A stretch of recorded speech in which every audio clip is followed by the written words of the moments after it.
Welcome back to HardBall. Tonight's HardBall debate centers around a woman who hardly seems debatable, Mother Teresa.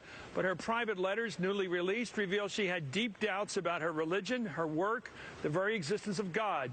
She's Time Magazine's cover story this week, and here's an excerpt of her letters. Quote, "Where is my faith? Even deep down, right in there is nothing but emptiness and darkness. My God, how painful is this unknown pain? I have no faith.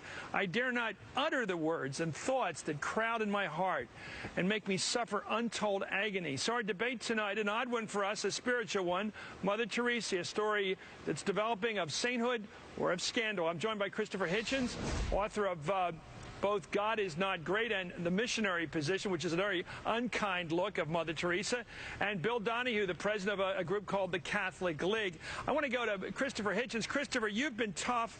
You say that this is a profound revelation that this woman didn't believe.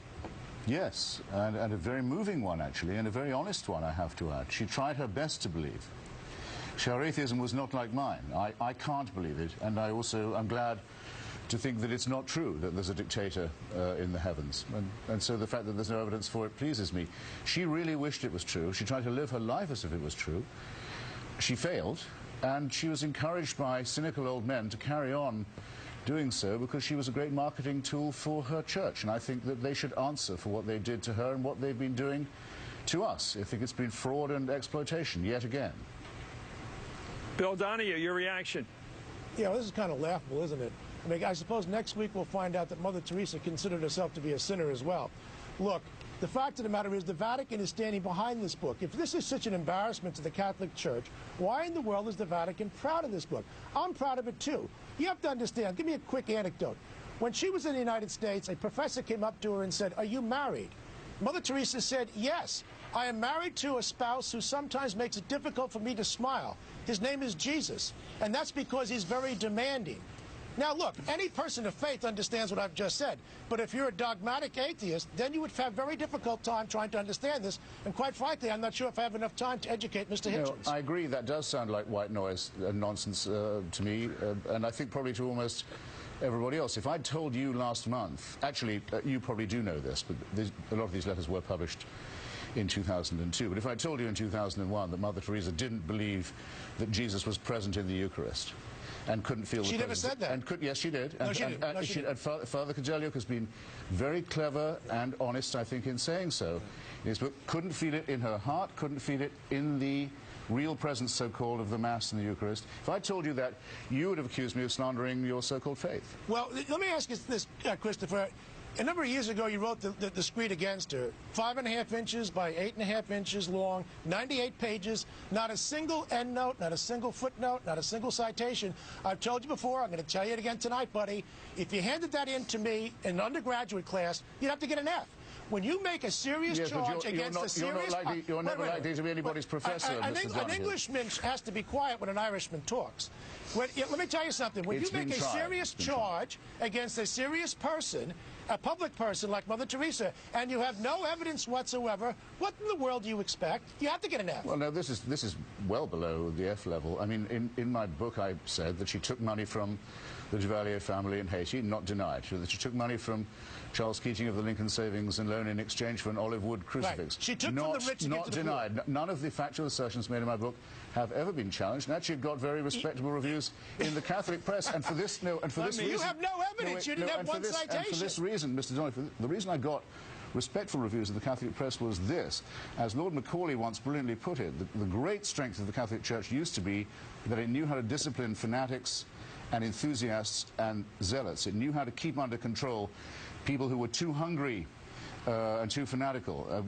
Because of the opportunist chance that Mother Teresa offered them for publicity, they failed to restrain someone who really should have been seeking proper help that she never got. Instead, they exploited her to the very end and even gave her an exorcism, as you know.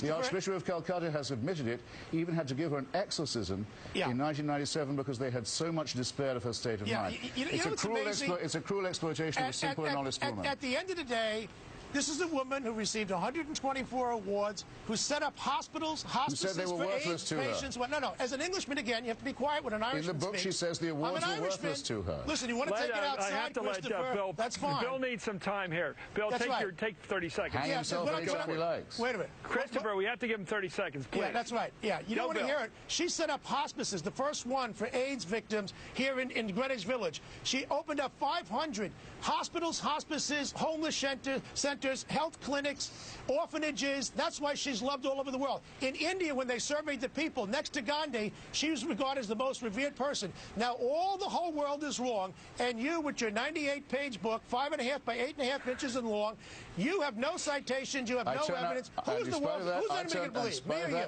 I turn out to be right, though, don't I? I don't think you did. I don't believe a word of it, and neither did she. Well, I never expected that there would be just the two of us. The Vatican is very together. Together we certainly citation. I want to get. Let me end the citation with a citation that's relevant to this discourse. Jesus has a very special love for you, she wrote to someone. But as for me, the silence and the emptiness is so great that I look and I do not see. I listen and I do not hear. The tongue moves in prayer but does not speak. I want you to pray for me, then I let him have a free hand. So she must believe in something to ask someone to pray for her, or was that just rhetorical, Christopher? No, as Mr. Donahue was trying and failing to say, his church has, in fact, an answer for everything. Because it says if you can't believe it, if it all seems to be radically untrue, nonetheless, faith will square that circle for you. She was trying for that, but as we now know, she failed. It can't be done. You can't make people believe the impossible. All you can do is make them feel very guilty that they can't make themselves believe it. The only people who don't have doubts today are dogmatic atheists. People like you, Chris. Christopher. Okay, Bill Donahue, sir, thank you for joining us. And Christopher Hitchens, very much. Your writings are brilliant.